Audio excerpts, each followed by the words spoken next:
ନମସ୍କାର ଦର୍ଶକ ବନ୍ଧୁ, ଚାଲନ୍ତୁ ଜାଣିନେବା ଆଜିର କିଛି ଟପ୍ ନ୍ୟୁଜ୍। ଜୟ ଜଗନ୍ନାଥ ସାଙ୍ଗମାନେ, ଆମ ଚ୍ୟାନେଲକୁ ଆପଣଙ୍କୁ ପୁଣି ଥରେ ସ୍ୱାଗତ। କଟକରେ ମା ହେଲେ 10ମ ଶ୍ରେଣୀ ଛାତ୍ର।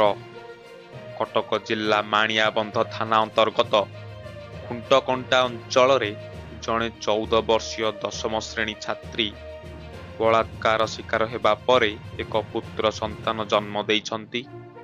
ଏହି ଘଟଣା ସାମ୍ନାକୁ ଆସିବା ପରେ କଟକର ଏକ ଘରୋଇ ହସ୍ପିଟାଲ ଶିଶୁ ମଙ୍ଗଳ ସୀମିତ CWCର ହସ୍ତକ୍ଷେପ କ୍ରମେ ପୁଲିସ ଚଢ଼ାଉ କରି ଉଭୟ ମା ଓ ଶିଶୁଙ୍କୁ ଉଦ୍ଧାର କରିଛି। ପରବର୍ତ୍ତୀ ଖବର, ସମ୍ପତ୍ତି ଜବତ କଲା ଇଡି। ପ୍ରବର୍ତ୍ତନ ନିର୍ଦ୍ଦେଶାଳୟର ବଡ଼ କାର୍ଯ୍ୟାନୁଷ୍ଠାନ ଜବତ କଲା କୋଟି କୋଟି ଟଙ୍କାର ସମ୍ପତ୍ତି। ପୂର୍ବତନ କ୍ରିକେଟର ଯୁବରାଜ ସିଂ, ରବିନ ଉଥାପା, ଅଭିନେତ୍ରୀ ଉର୍ବଶୀ ରାଉତେଲା, ସୋନୁ ସୁଦ, ମିମି ଚକ୍ରବର୍ତ୍ତୀ, ଅଙ୍କୁଶ ହଜାର ଓ ନେହା ଶର୍ମାଙ୍କ ସମ୍ପତ୍ତି ଜବତ କରିଛି ଇଡି। 1x ବେଟିଂ ଆପ୍ ମାମଲାରେ 7 ଜଣଙ୍କ ସମ୍ପତ୍ତି ଜବତ କରିଛି ପ୍ରବର୍ତ୍ତନ ନିର୍ଦ୍ଦେଶାଳୟ। ଶୁକ୍ରବାର ମୋଟ 7.93 କୋଟି ଟଙ୍କାର ସମ୍ପତ୍ତି ଜବତ କରାଯାଇଛି। ଏହି ମାମଲାରେ ପୂର୍ବରୁ ଇଡି ଶିଖର ଧାୱନଙ୍କ 4.55 କୋଟି ଟଙ୍କାର ସମ୍ପତ୍ତି, ସୁରେଶ ରୈନାଙ୍କ 6.64 କୋଟି ଟଙ୍କାର ସମ୍ପତ୍ତି। ଏବେ ସୁଦ୍ଧା 1x ବେଟିଂ ଆପ୍ ମାମଲାରେ ଇଡି ମୋଟ 19.7 କୋଟି ଟଙ୍କାର ସମ୍ପତ୍ତି ଜବତ କରିଥିବା ବେଳେ ତଦନ୍ତ ଜାରି ରହିଛି। ପରବର୍ତ୍ତୀ ଖବର, ଓଡ଼ିଶା ହେବ ଭାରତ ବିକାଶର ଇଞ୍ଜିନ। ହାଇଦ୍ରାବାଦ ନିବେଶକ ସମ୍ମିଳନୀରୁ ଆସିଲା 67,000 କୋଟି ଟଙ୍କାର ପୁଞ୍ଜିନିବେଶ ପ୍ରସ୍ତାବ, ଯାହା ଫଳରେ ରାଜ୍ୟରେ ମୋଟ 56,000 ନିଯୁକ୍ତି ସୁଯୋଗ ସୃଷ୍ଟି ହେବ।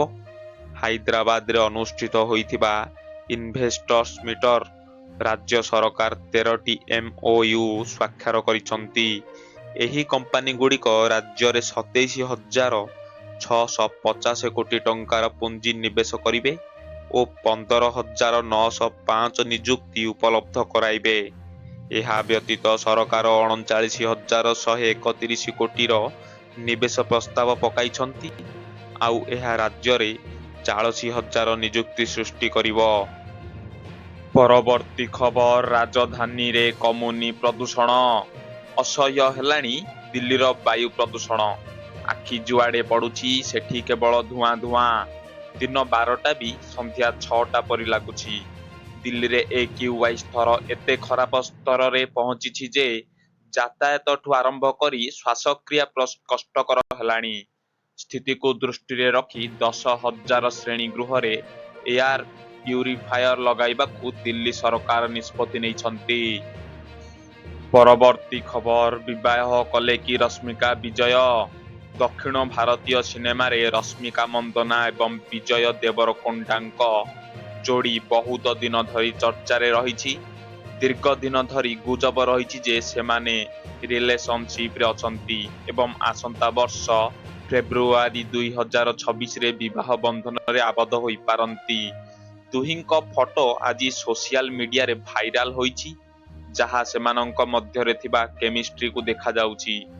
ଏବେ କିଛି ଫଟୋ ଅନଲାଇନରେ ପ୍ରକାଶ ପାଇଛି, ଯେଉଁଥିରେ ରଶ୍ମିକା ଓ ବିଜୟ ବିବାହ ପୋଷାକରେ ଦେଖାଯାଉଛନ୍ତି। ପରବର୍ତ୍ତୀ ଖବର, କିସ୍ କ୍ୟାମ୍ପସରେ ଖାଉଛନ୍ତି ଶୁଖିଲା ଚୁଡ଼ା ଚିନି। ଗତ 17 ତାରିଖରେ ଶିଶୁ ଅଧିକାର ସୁରକ୍ଷା ଆୟୋଗ ଅଧ୍ୟକ୍ଷା ବବିତା ପାତ୍ରଙ୍କ ଗସ୍ତ ସମୟରେ ଉଠିଥିବା ଏସବୁ ଫଟୋ ଖୋଲି ଦେଇଛି ଅଚ୍ୟୁତଙ୍କ କିସ୍ ଚାଲବାଜି। ଆଦିବାସୀ ପିଲାଙ୍କୁ କିସ୍ ଯନ୍ତ୍ରଣା ଖାଲି ରହଣୀରେ ଅଟକିନି, ଖାଇବା ଦେବାରେ ବି ଚାଲିଛି ମନମାନି। ପରବର୍ତ୍ତୀ ଖବର, T20 ବିଶ୍ୱକପ୍ ପାଇଁ ଶନିବାର ଘୋଷଣା ହେବ ଟିମ୍ ଇଣ୍ଡିଆ। ଫେବୃଆରୀ 7ରୁ ଆରମ୍ଭ ହେବାକୁ ଯାଉଛି T20 ବିଶ୍ୱକପ୍, ଆଉ ବିଶ୍ୱକପ୍ ଫାଇନାଲ ମ୍ୟାଚ୍ ମାର୍ଚ୍ଚ 20 ତାରିଖରେ ଖେଳାଯିବ। ICCର ଏହି ମେଗା ଟୁର୍ଣ୍ଣାମେଣ୍ଟ ଆଉ ହାତରେ ମାତ୍ର 50 ଦିନ ସମୟ। T20 ବିଶ୍ୱକପ୍ ଭାରତ ଏବଂ ଶ୍ରୀଲଙ୍କା ଦ୍ୱାରା ମିଳିତ ଭାବରେ ଆୟୋଜନ କରାଯିବ। ଭାରତୀୟ ଦଳ ଡିଫେଣ୍ଡିଂ ଚାମ୍ପିୟନ ଏବଂ ଏହାର ଟାଇଟେଲ ରକ୍ଷା କରିବାକୁ ଚେଷ୍ଟା କରିବ। ସାମ୍ବାଦିକ ସମ୍ମିଳନୀ ଶନିବାର ଅପରାହ୍ନ 1:30ରେ ଅନୁଷ୍ଠିତ ହେବ। ଟି-20 ଦଳର ଅଧିନାୟକ ସୂର୍ଯ୍ୟକୁମାର ଯାଦବ ଏବଂ ମୁଖ୍ୟ ଚୟନକର୍ତ୍ତା ଅଜିତ ଅଗରକର ସାମ୍ବାଦିକ ସମ୍ମିଳନୀରେ ଯୋଗ ଦେବେ। ପରବର୍ତ୍ତୀ ଖବର ବିରାଟ କୋହଲି ଖେଳିବେ ବିଜୟ ହଜାରେ ଟ୍ରଫି। କିଙ୍ଗ କୋହଲିକୁ ନେଇ ବଡ଼ ଅପଡେଟ୍। ଫ୍ୟାନ୍ସ ମାନେ ଜମା ବ୍ୟସ୍ତ ହୁଅନ୍ତୁ ନାହିଁ, ଆପଣଙ୍କ ପାଇଁ ଖୁସି ଖବର। ଭାରତର ଷ୍ଟାର ବ୍ୟାଟ୍ସମ୍ୟାନ ବିରାଟ କୋହଲି ବିଜୟ ହଜାରେ ଟ୍ରଫି ଖେଳିବେ ବୋଲି ଦିଲ୍ଲୀ ଡିଷ୍ଟ୍ରିକ୍ଟ କ୍ରିକେଟ ଆସୋସିଏସନ ପକ୍ଷରୁ ହୋଇଛି। ବିଜୟ ହଜାରେ ଟ୍ରଫିର ପ୍ରଥମ 2ଟି ମ୍ୟାଚ୍ ପାଇଁ ଡିଡିସିଏ ଦଳ ଘୋଷଣା କରିଛି। ବିରାଟ କୋହଲି ଏବଂ ରିଷଭ ପନ୍ତ ଦଳରେ ରହିବେ ବୋଲି ଡିଡିସିଏ କହିଛି। 2 ଖେଳାଳି ଟିମ୍ ପାଇଁ ଖେଳିବେ ବୋଲି ମଧ୍ୟ ନିଶ୍ଚିତ କରିଥିବା ଦିଲ୍ଲୀ ଡିଷ୍ଟ୍ରିକ୍ଟ କ୍ରିକେଟ ଆସୋସିଏସନ ପକ୍ଷରୁ ସୂଚନା ଦିଆଯାଇଛି। ପରବର୍ତ୍ତୀ ଖବର ଅଡୁଆରେ ମୋହନ ସରକାର। ବିଧାନସଭାର ଶୀତକାଳୀନ ଅଧିବେଶନରେ ରାଜ୍ୟ ସରକାର ବିଧାୟକ, ମନ୍ତ୍ରୀ ବାଚସ୍ପତି ଏବଂ ଉଚ୍ଚ ବାଚସ୍ପତିଙ୍କ ଦରମା ବଢ଼ାଇବା ପାଇଁ ଯେଉଁ ବିଧାୟକ ଗୃହୀତ କରିଥିଲେ, ତାହା ଏବେ ଅନିଶ୍ଚିତତା ଭିତରକୁ ଠେଲି ହୋଇଯାଇଛି। ଡିସେମ୍ବର 9 ତାରିଖରେ ଗୃହରେ ପାରିତ ହୋଇଥିବା ଏ ସଂକ୍ରାନ୍ତୀୟ ପ୍ରସ୍ତାବକୁ ମାତ୍ର 9 ଦିନ ନ ପୂରୁଣୁ ବିରୋଧୀଙ୍କ ପ୍ରବଳ ବିରୋଧ ପରେ ଏହା ଏବେ ପୁନର୍ବିଚାର ପାଇଁ ରହିଛି। ପରବର୍ତ୍ତୀ ଖବର କେନ୍ଦ୍ରାପଡ଼ାରେ ନିଜକୁ ଅସୁରକ୍ଷିତ ମଣିଲେଣି ଲୋକେ। ଅଳ୍ପ ଦିନ ବ୍ୟବଧାନରେ ଭିନ୍ନ ଭିନ୍ନ ମାମଲାରେ ବନ୍ଧୁକ ଜବତ କରିଛି ପୋଲିସ। ସ୍କୁଲ ଛାତ୍ରଙ୍କ ଠାରୁ ଆରମ୍ଭ କରି ଯୁବଗୋଷ୍ଠୀ ସମସ୍ତଙ୍କ ପାଖରୁ ମିଳୁଛି ବନ୍ଧୁକ। ତେବେ ପ୍ରଶ୍ନ ଆସୁଛି, କେନ୍ଦ୍ରାପଡ଼ାକୁ କେଉଁଠି ଏବଂ କେମିତି ଆସୁଛି ବେଆଇନ ବନ୍ଧୁକ? ପରବର୍ତ୍ତୀ ଖବର ହିଂସାରେ ଜଳୁଛି ପଡ଼ୋଶୀ ଦେଶ। ଉପଦ୍ରବୀଙ୍କ ଟାର୍ଗେଟରେ ଗଣମାଧ୍ୟମ କାର୍ଯ୍ୟାଳୟ ଓ ଭାରତୀୟ ଦୂତାବାସ। ଛାତ୍ର ନେତା ଓସମାନ ହାଦିଙ୍କ ମୃତ୍ୟୁ ପରେ ପୁଣି ଉଠିଛି ପଡ଼ୁଛି ବାଂଲାଦେଶ।